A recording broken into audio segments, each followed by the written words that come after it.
To have this conversation with me right here in the studio, I start with Dr. Tony Akabono. Welcome, sir. Thanks for having me. And we have Max Oga. Welcome as well. Thanks for having me. You did hear of the INEC server that was hacked, reportedly hacked. Yes. Well, that's one version of it. And then there's a version that, of course, a whistleblower released the authentic results via a website and all of that. Do you think that holds water in the election petition tribunal? Do you believe that what was released were the authentic results in the election? Well, from the principle of natural justice, I think if PDP is saying that they got information about the server through a whistleblower, which of course is protected by law. They don't need to disclose that. We are aware of that. It's protected by law. I think looking at the response from INEC, that their response is that the website is not known to them, all right?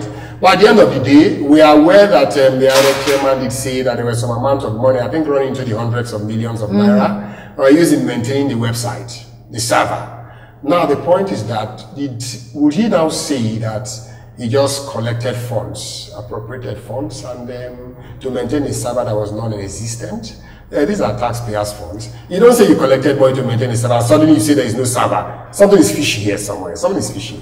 All right, Max, do you think it's admissible, this evidence they have from a hacked server? Do you think PDP can use it in the elections petitions tribunal? No, let's not even qualify the server, hacked or not hacked. Let's leave the question open. Results gotten from INEC's server.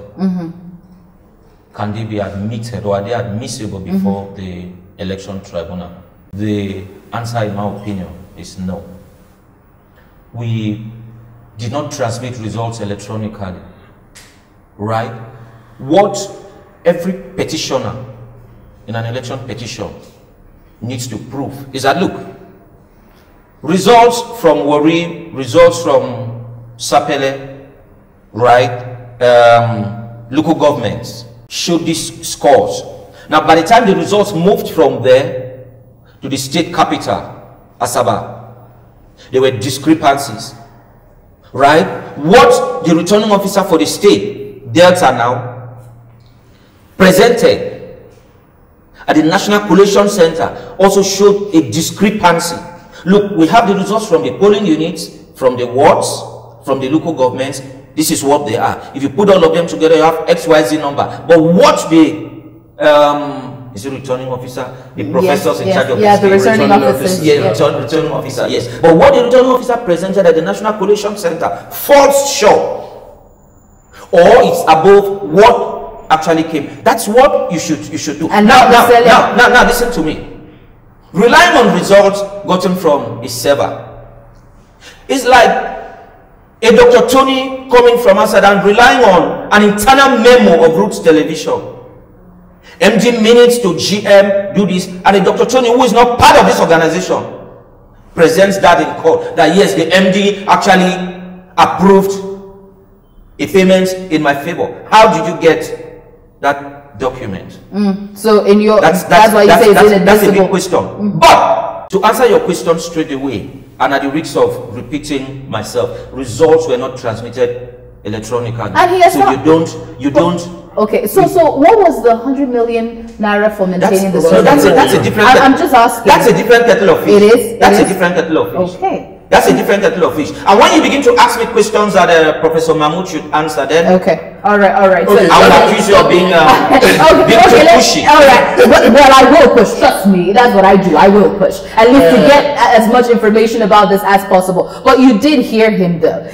The discrepancy really here is there is a certain amount of money that was allocated for maintaining a server, and then the election, the results were not, collated electronically. So where is this server coming from? Now, what we have heard is some people saying that the info they have, the numbers they have, actually come from the card readers.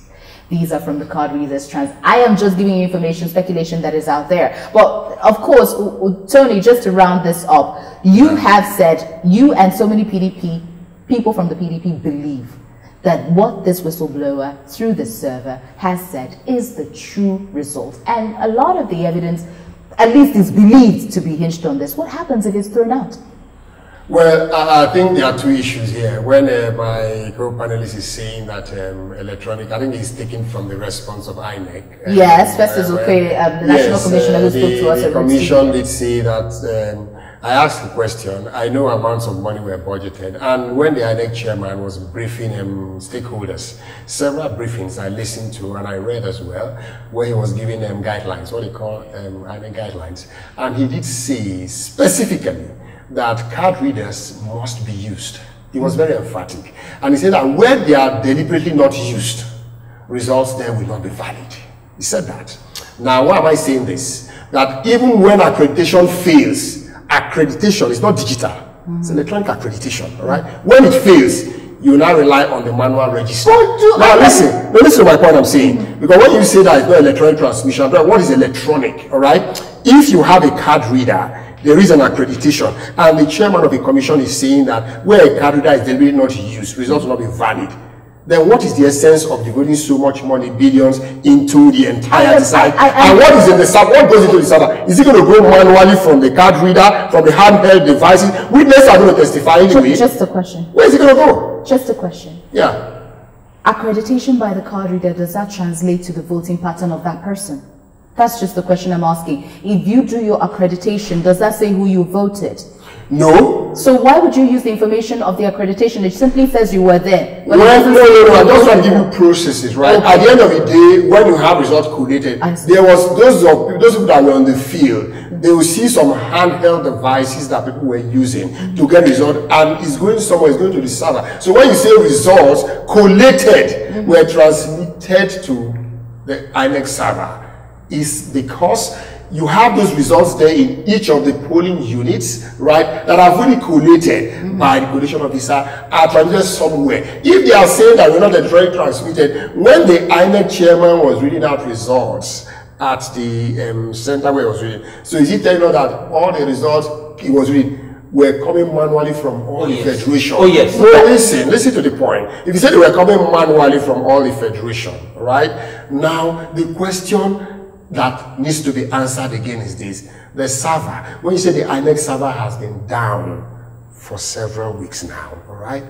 Why was the server set up? Why was there money budgeted for it? Hundreds of millions of naira to service the server. What is going into the server? That's the question I ask. That's what I wanted to ask. Is it like they really wasted taxpayers' money? General question: what actually goes into that server? Because when we talked about accreditation, I really thought to myself, accreditation doesn't show us who you voted for or how you voted. It simply says you came in to vote. No, accreditation, what it does is that in case people want to commit fraud, if you accredited 1,000 people now, if you now transmit resources 1,001, that means it's not valid. That's the essence of accreditation. So that's why I'm also asking, what goes into that server? Isn't that the question? I think that is the general question that ends this conversation. What then goes into the server? Is it the information? Is it the results, which has been said not to have been collated manually? Or is it just the number of people in terms of accreditation that's on the card reader, which is electronic as it is, but does not really translate to what or how the person voted? Results didn't go into the server. What went into the server was accreditation. I see. All right, this debate continues. Honestly speaking, this debate continues. Yes, but we do have to round this up right here. We would like you to continue this debate on the comment section of this video. What do you think? First of all, the Election Petition Tribunal has been sitting and is on when it comes to the presidential elections. Who actually won? That's the question. Atiku Abubakar says his mandate was stolen. Do you believe that? But most importantly, the server issue. What are your thoughts? Let us know. You've been watching this exclusive right here on Rootstv Nigeria. My name is Gloria Oji Emode.